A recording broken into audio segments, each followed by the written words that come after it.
छठा जो golden rule है वो है सम्मण का पंजीकरण कभी नहीं। मतलब सम्मण संघ का पंजीकरण या रजिस्ट्रेशन कभी नहीं होगा। पूरे भारत का रजिस्ट्रेशन नहीं हो सकता। भारत बनता है भारत के लोगों से, और भारत में 90% से भी ज्यादा समण है, तो समणों के संघ का रजिस्ट्रेशन कैसे हो सकता है? कौन है ऐसी अथॉरिटी इससे बड़ी जो इतने बड़े संघ का रजिस्ट्रेशन कर सके? वैसे भी संघों के रजिस्ट्रेशन कभी नहीं होते। संघों की कोई होने के लिए, संघों को कोई भी पेश होने के लिए नहीं बुला सकता। अब पंजीकरण की क्या प्रक्रिया है, इसके लिए हम समझें कि भारत के समण संघ के पहले 6,743 टुकड़े हुए, और फिर इनमें से 29 लाख संगठनों के रूप टुकड़े हो गए, और फिर संगठनों के रजिस्ट्रेशन हुए सोसाइटी के तहत।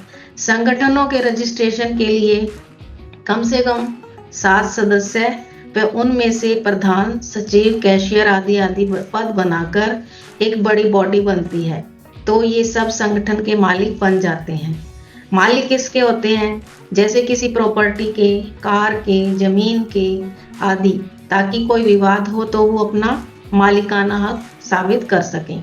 तो इसी तरह संगठनों के मालिक पैदा हो गए, मतलब छोटे छोटे समूहों के समूह के मालिक बन गए, और उन मालिकों ने अपनी मनमानी करते हुए लोगों के ऊपर अपनी बात थोपनी शुरू कर दी।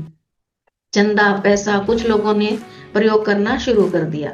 इससे ये संगठन और ज्यादा टुकड़ों में टूटने लगे, और आज हमारी हालत क्या है देख सकते हैं। संघों के मालिक संघ ही होता है, कोई एक या दो लोग मालिक नहीं हो सकते। हमने अपने समण संघ में यही पुराना सिद्धांत रखा है, तो इसलिए संघ का मालिक संघ ही रहेगा। तो संघ के सभी लोग संघ के मालिक हैं, तो फिर सारे लोगों के नाम का पंजीकरण कौन करेगा? मतलब संघ का रजिस्ट्रेशन हो ही नहीं सकता, और ना ही कोई आवश्यकता है। अगर रजिस्ट्रेशन करवा भी दें तो कोई फायदा नहीं होने वाला है, क्योंकि छोटे छोटे ग्रुपों के में संगठनों के रजिस्ट्रेशन से कोई फायदा तो हुआ नहीं। रजिस्ट्रेशन होने के बावजूद संगठन से भी कोई संगठन टुकड़ों टुकड़ों में टूटने लगता है। इसलिए सभी ऐसे संगठनों में झगड़े होते रहते हैं, क्योंकि सामूहिक प्रॉपर्टी को कुछ लोग अपने नाम से रजिस्ट्रेशन करवाते हैं, तो उन मालिकों में पैसे का, चंदे का, पदों को पाने का लालच आ जाता है।